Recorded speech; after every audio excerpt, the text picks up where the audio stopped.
지금 8장에서 10장까지 8, 9, 13장을 합쳐서 지금 한 말씀으로 정리를 했습니다. 그래서 하나님께서 사울을 왕으로 세우셨다는 말씀입니다. 이때까지 이스라엘은 왕이 없었습니다. 그러면 누가 이스라엘을 지도하고 있는가? 누구였습니까? 사사들이었고 하나님이 세운 종들이었죠. 그런데 이제 그 주위에는 다른 나라 족속들은 사사도 없고 또 하나님이 세운 종들도 없고 왕을 세워서 나라를 다스렸죠. 그러다 보니까 이스라엘 백성들 중에도 우리도 왕이 있었으면 좋겠다 그런 생각들을 하게 된 거예요. 그래서 이제 8장 1절부터 보면은 사무엘이 늙음에 그의 아들들을 이스라엘 사사로 삼으니 장자의 이름은 요엘이요 차자의 이름은 아비야라. 그들이 브엘세바에서 사사가 되니라. 3절 읽어보세요. 그의 아들들이 자기 아버지의 행위를 따르지 아니하고 이익을 따라 뇌물을 받고 판결을 굳게 하니라. 자, 사무엘이 구약 시대의 훌륭한 선지자였는데 그가 자기 아들들에 대해서는 양육을 잘 못한 거예요. 그래가지고 자기 아들들이 아버지 사무엘의 뒤를 이어서 선지자가 되었는데 이스라엘 백성들을 지도하는 사사요 선지자가 됐는데 아니 아버지의 행위를 따르지 아니하고 이익을 따라서 뇌물을 받고 판결을 굽게 했습니다. 그러니까 참 사람 알 수가 없습니다.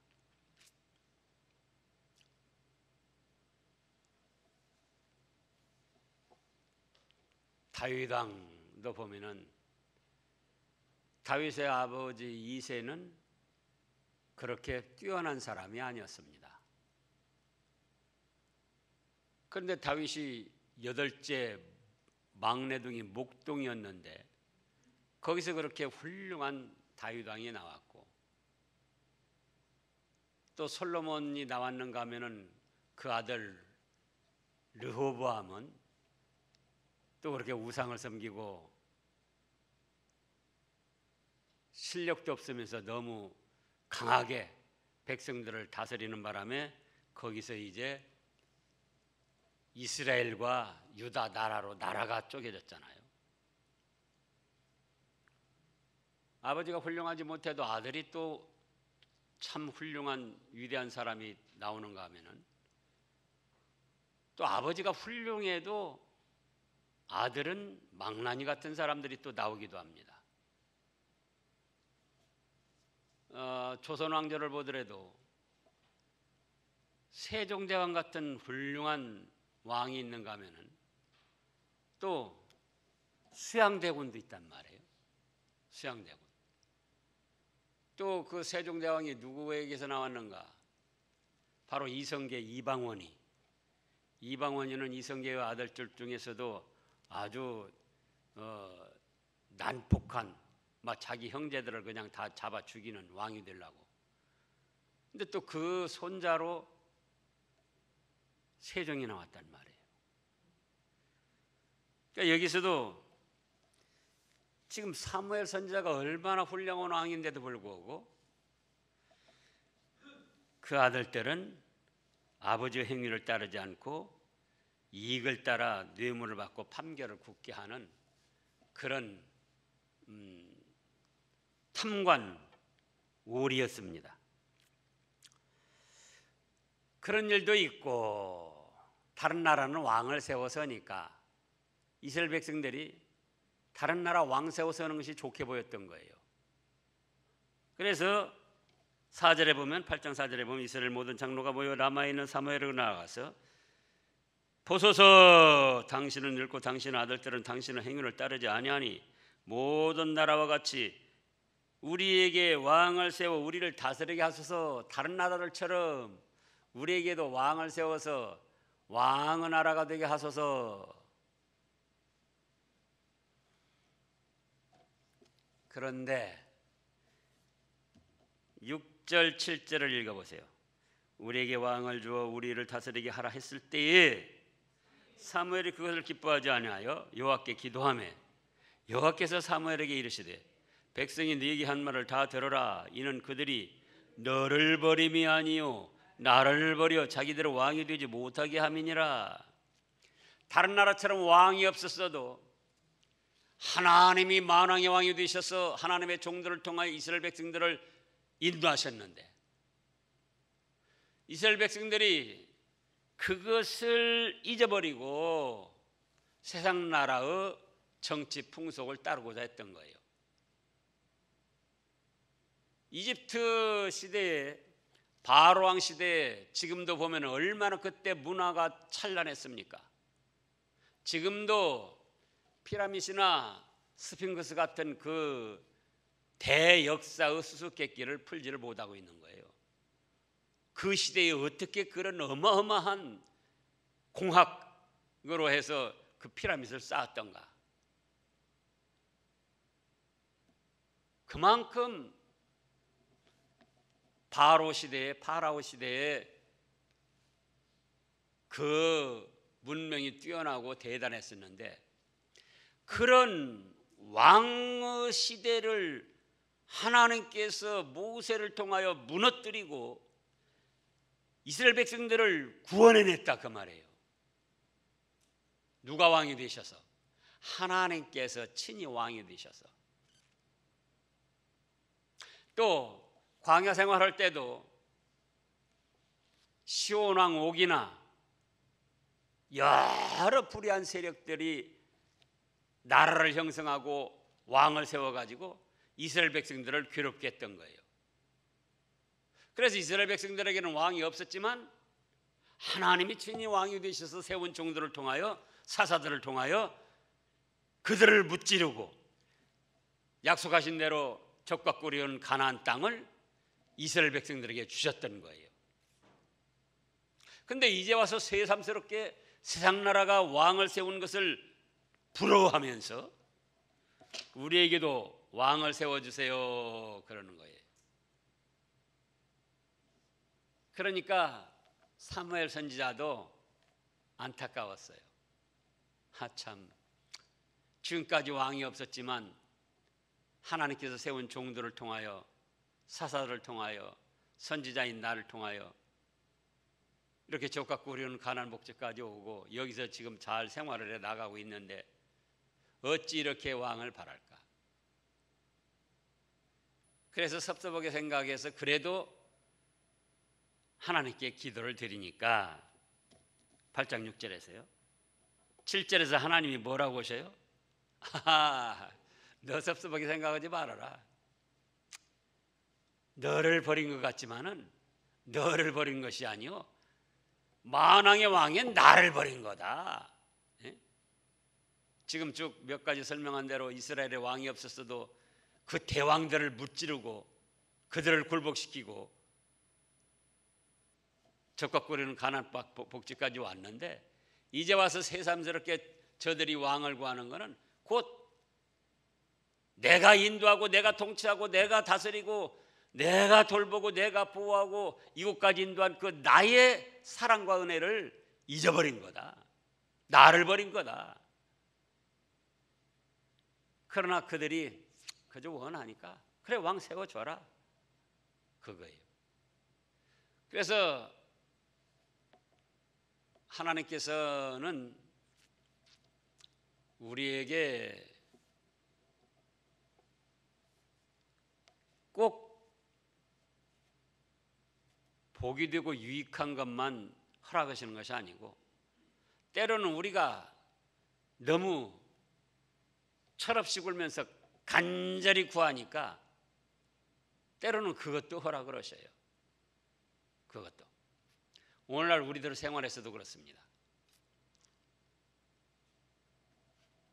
영적으로 살펴보면 유익이 안 되고 복이 안 되는 일인데 우리 육신의 형편으로는 세상 나라를 볼 때, 세상 돌아가는 걸 볼 때, 나에게도 이것이 필요하겠다. 그래가지고 막 열심히 구합니다. 그래서 때로는 하나님의 도우심 가운데 허락받기도 해요. 그런데 그것이 결코 우리에게 유익이 되고 복이 되는 건 아니다. 그래서 실제로 우리가 어떤 일들을 이루고 얻고 나서 그 다음에 보면은 손해가 되는 것을 깨달을 때가 있어요. 아, 그렇구나. 그래서 우리가 하나님을 왕으로 모시고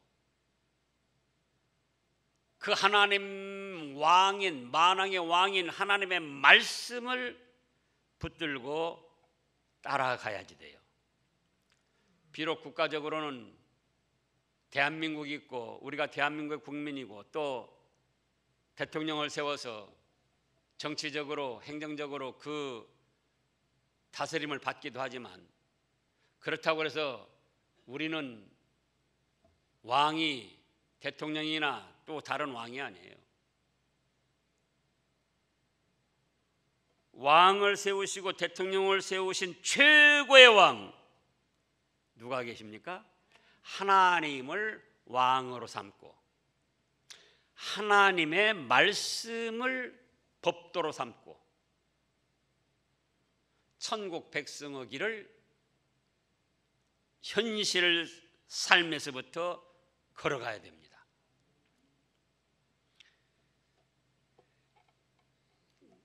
그래서 왕을 허락했습니다.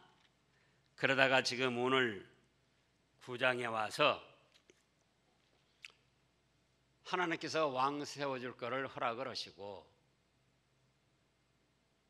그러면 왕으로 누구를 세울까 하다가 하나님이 기스 집안 사울을 생각했던 거예요. 오늘 9장 1절에 와서 베냐민 지파의 기스라 이름하는 유력한 사람이 있으니 그는 아베일의 아들이요 스로르 손자요 베고라서 증손이요 아비아의 현손이며 베냐민 사람이더라. 베냐민 지파의 기스 집안의 사울이라는 아들 2절에 보면 기스에게 아들이 있으니 그의 이름은 사울이요 준수한 소년이라. 이스라엘 자손 중에 그보다 더 준수한 자가 없고 키는 모든 백성보다 어깨만큼 더 컸더라. 아주 훤칠하고 준수하니 뛰어난 사울이 있었습니다. 그래서 이제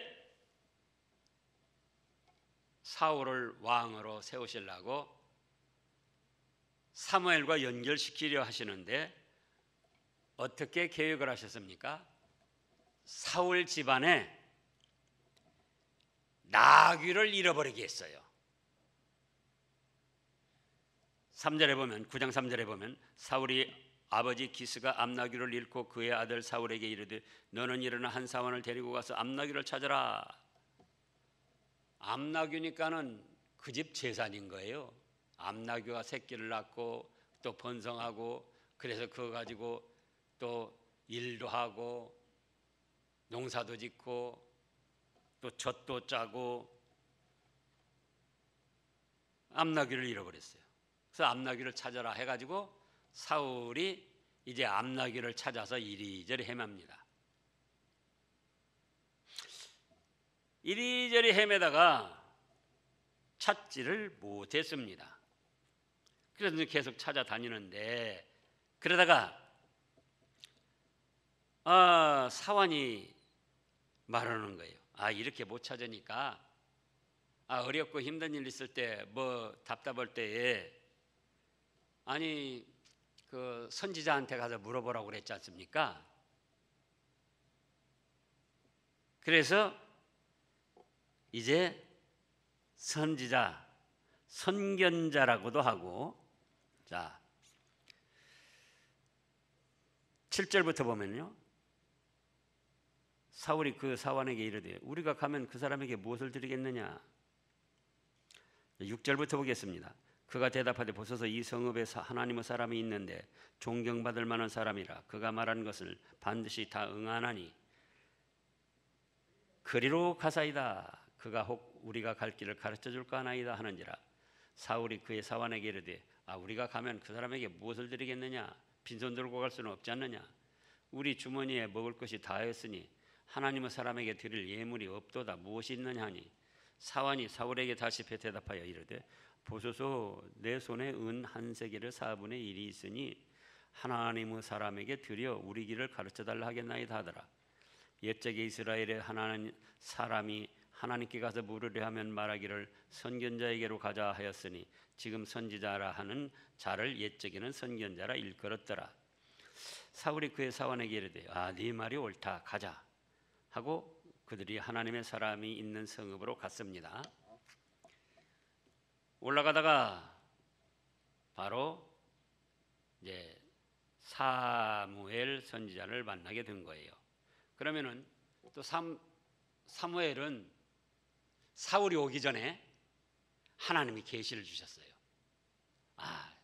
암나귀 찾으러 돌아다니는 사울이 올 것이다. 그에게 기름 부어 왕으로 세워라. 그래서 이제 오늘 15절이에요. 사울이 오기 전에 여호와께서 사무엘에게 알게 하여 이르시되 내일 이맘때에 내가 베냐민 땅에서 한 사람을 내게로 보내리니 너는 그에게 기름을 부어 내 백성 이스라엘의 지도자로 삼으라. 그가 내 백성을 블레셋 사람들의 손에서 구원하리라. 내 백성의 부르짖음이 내게 상달되었으므로 내가 그들을 돌봤노라 하셨더니 사무엘이 사울을 볼 때 여호와께서 그에게 이르시되 보라 이는 내가 네게 말한 사람이니 이가 네 백성을 다스리리라 하시니라. 그래서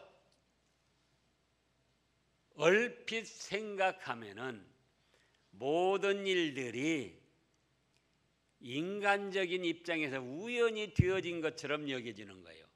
암나귀를 잃어버리고 기스 아버지가 사울에게 야 암나귀 찾아와라. 찾아도 못 찾으니까 사환이 선견자에게 가서 물어봅시다. 빈손 들고 갈 수 없잖아. 예, 저한테 은 4분의 1세겔이 있습니다. 그래? 그러면은 가자.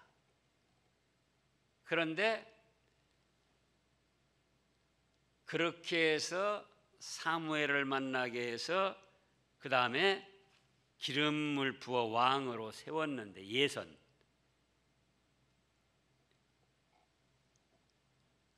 이때 즉시로 세운 것이 아니고 기름을 부어 가지고 예비로 뽑아놨다. 그거 예선. 그런데 이 모든 과정이 누가 인도하신 것이라고요? 하나님께서 인도하신 것이다. 인간 편에서 보면 그냥 사울 집에 암나귀 잃어버린 거예요. 그러다가 암나귀 찾으러 돌아다녔습니다. 못 찾으니까 그럼 선견자에게서 알아보자. 그러다가 사울이 사무엘 선지자에게 찾아간 거예요. 그런데 하나님께서는 미리 다 예정을 하시고 사무엘 선지자에게 사울에게 기름을 부어라. 그래서 이제 22절에 보면은 사무엘이 사울과 그의 사환을 인도하여 9장 22절에요. 객실로 들어가서 청한 자 중 상석에 앉게 하였는데 객은 30명가량이었더라. 사무엘이 요리인에게 이르되 내가 네게 주며 네게 두라고 말한 그 부분을 가져오라. 요리인이 넓적다리와 그것에 붙은 것을 가져다가 사울 앞에 놓는지라. 사무엘이 이르되 보라 이는 두었던 것이니 네 앞에 놓고 먹으라. 내가 백성을 청할 때부터 너를 위하여 이것을 두고 이 때를 기다리게 하였느니라. 그날에 사울이 사무엘과 함께 먹으니라. 그래서 이제 잘 먹고 25절에 그들이 산당에서 내려 성읍에 들어가서 사무엘이 사울과 함께 지붕에서 담화하고, 이때 당시는 이스라엘은 슬라브 지붕이 대부분이었습니다. 그래서 우리나라 이렇게 뾰족 지붕으로 생각하면 안 돼요. 슬라브 지붕이 평면 슬라브 지붕이 대부분이라 거기에 빨래를 해서 옷감도 널어놓기도 하고, 또 때로는 기도의 장소로 쓰기도 하고, 또 때로는 그 지붕에 올라가서 담화를 나누기도 하고 그런 장소였습니다. 그래서 이제 지붕에 올라가서 담화를 하고 26절에 그들이 일찍 일어날 새 동틀 때쯤이라 사무엘이 지붕에서 사울을 불러 이르되 일어나라 내가 너를 보내리라 하매 사울이 일어나고 그 두 사람 사울과 사무엘이 함께 밖으로 나가서 성읍 끝에 이르매 사무엘이 사울에게 이르되 사원에게 우리를 앞서게 하라 하니라. 사원이 앞서가므로 또 이르되 너는 이제 잠깐 서 있으라 내가 하나님의 말씀을 네게 들려주리라 하더라. 이에 사무엘이 기름병을 가져다가 사울의 머리에 붓고 입맞추며 이르되 여호와께서 네게 기름 부으사 그의 기업의 지도자로 삼지 아니하셨느냐 하고 기름을 부어서 이스라엘의 초대 왕으로 예선을 했습니다. 그럼 이제 오늘 말씀에서 우리가 살필 것은 세 가지입니다.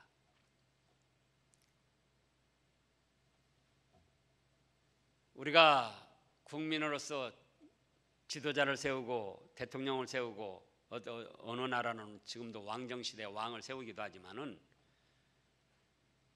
우리의 영원하신 왕, 우리의 참으로 책임지고 보호하시고 복을 주실 왕은 누구시다고요? 하나님이시다. 우리도 믿고 우리의 자녀들에게도 이걸 확실하게 심어줘야 돼요. 그래서 왕, 이 세상 대통령이나 왕이나 정치적인 어떤 말이 있을 때 또 하나님의 말씀이 있을 때 그게 서로 상충됩니다. 서로 반대가 돼요. 그러면 누구 말을 따라야 되죠? 대통령 말, 왕의 말, 정치 지도적인 말이 있고 하나님의 말씀이 있고 근데 서로 반대가 돼요. 하나님의 말씀은 1번을 택하라고 그러고 정치적 왕이나 대통령이나 정치적 세력의 말은 5번을 택하라고 그래요. 그럼 어디를 택해야 됩니까? 1번을 택해야지 돼요. 이번에도 우리가 예배를 드리는 것은 그거예요. 만왕의 왕 대신 하나님의 말씀을 더 존중히 여기고 따라야 된다 그 말씀이에요. 우리도 그렇게 믿고 우리 후손들에게도 이 신앙을 심어줘야 하나님이 기뻐하시고 후손들이 복을 받습니다. 우리의 영원하신 왕 하나님이시다. 그 다음에 두 번째로 생각할 것은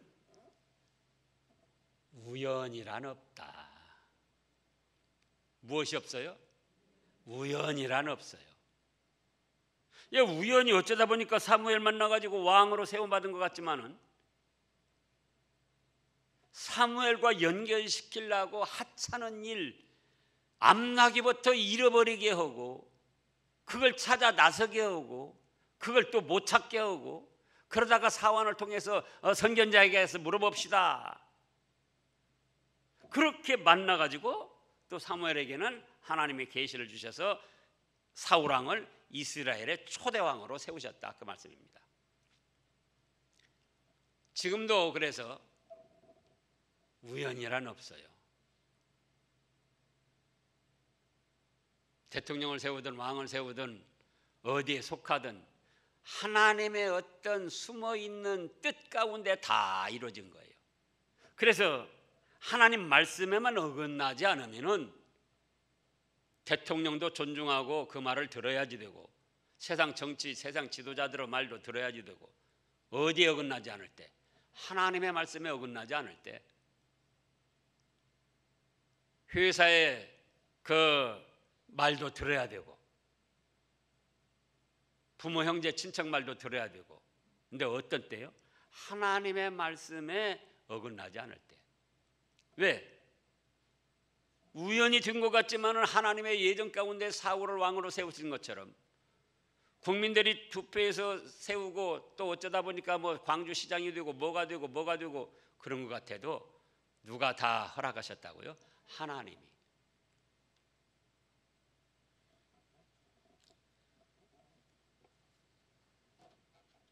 그리고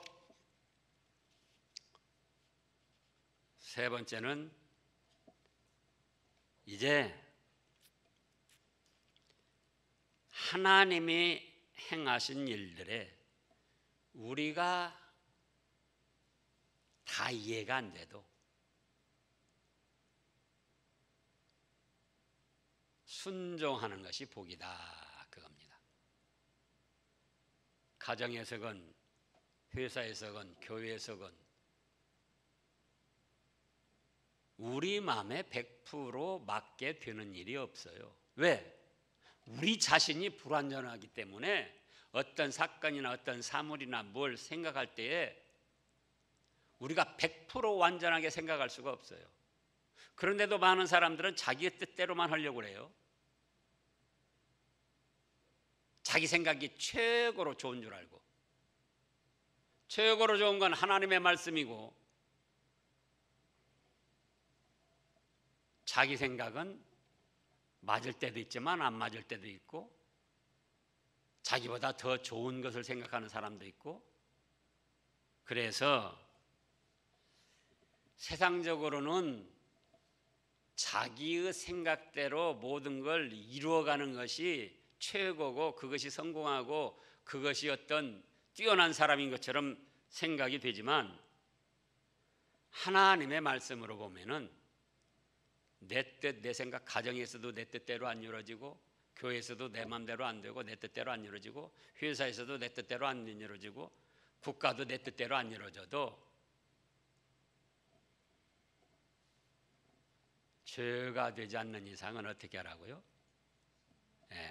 순응하고 순종해 나가는 것이 곧 하나님의 뜻에 순종하는 것이고 복을 받을 자세입니다. 기도하겠습니다.